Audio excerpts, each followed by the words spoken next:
What is happiness? How would you answer this question if a random person of the internet just asked you that? Well, the random person of the internet just happens to be me. Quickly go down below, think hard, type down the answer, and press comment and watch the video till the end. After finishing this video, reply to your comment and tell us if your opinion has changed or not. I'm saying this because I'm pretty sure that watching this video will change your perspective on happiness. Without any further delay, let's get started. Have you ever felt pure bliss? A type of happiness that is too stimulating to be true, but it is true. Well, the problem with it is it never stays with you. It usually leaves you and it goes away. Oh, you just had a really nice conversation with a stranger on the street. Your mind may linger on the thoughts of that person, of the conversation you had with them, but the happiness, the bliss you felt at that moment when you talk to them, it goes away. It leaves you behind. Small things like these that happen throughout our lives really give us this pure bliss thing, a moment of sweet joy. And whenever this does happen, we usually don't want to let it go. We try to cling on to it.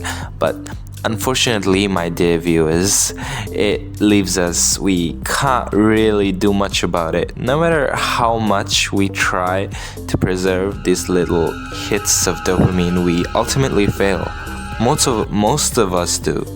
This is the main plot of this manga. The name of the manga is SACHI-IRO no One Room, or One Room of Happiness in English. It's about an abused and bullied girl finally escaping and finding this little addictive dose of happiness and trying to preserve it. Okay, let me rephrase that. So one day this girl gets kidnapped by a stalker and she finds happiness with him. Yep, that's the main plot of this manga. Okay, bye. So, turns out this stalker of hers is actually a really nice one. He didn't abuse or beat her up like her parents, nor did he bully her like her classmates.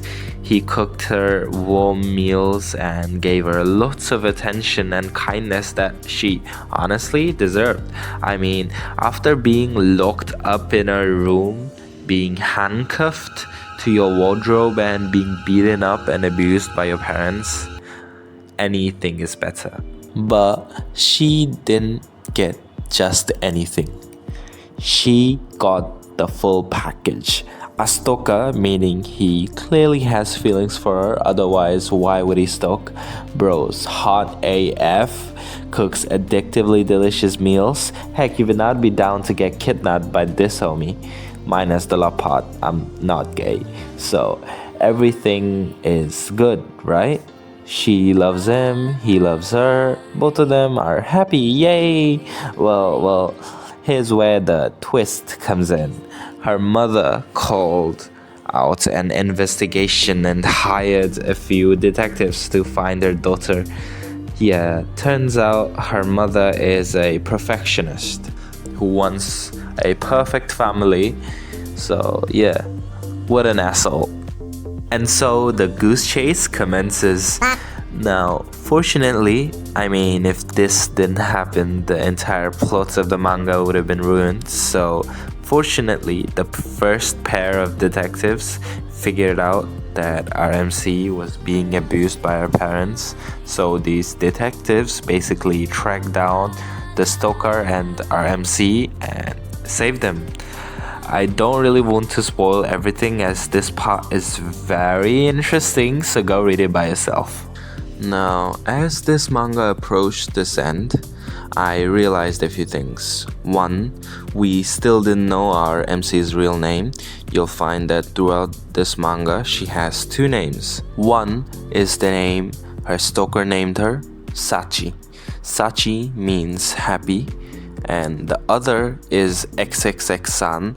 XXX-san is the name she had before she was kidnapped. Other than that, we only get to know the stalker's name after like the 40th chapter or something. The stalker holds such a significant role in this series that it wouldn't be far-fetched to call him our male MC.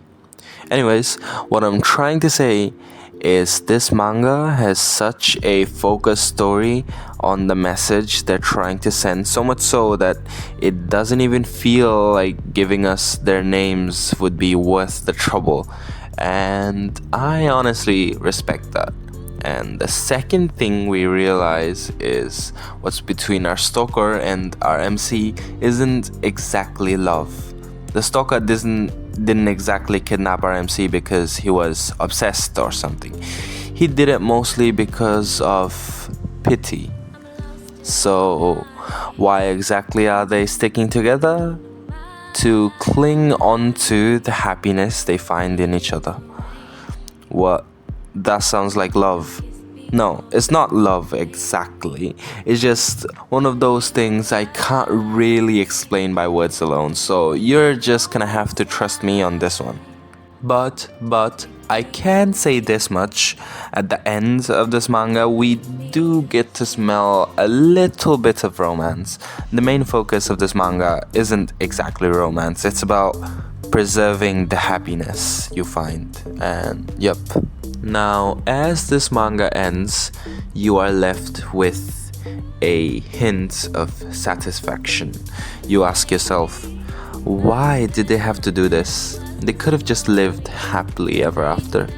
Yeah, this ending is quite shit in my opinion, but I will say this much. The final chapter of this manga, chapter 68, makes you feel a bit relieved, but right after you finish reading this chapter, at the end of this manga, the overwhelming emotion of disappointment quickly replaces the relief you felt earlier. Overall, I rate the ending 6.5 out of 10. Now let's get back to the question at the start of our video. So, what is happiness? Has your answer changed? Probably not, because you just got comment baited.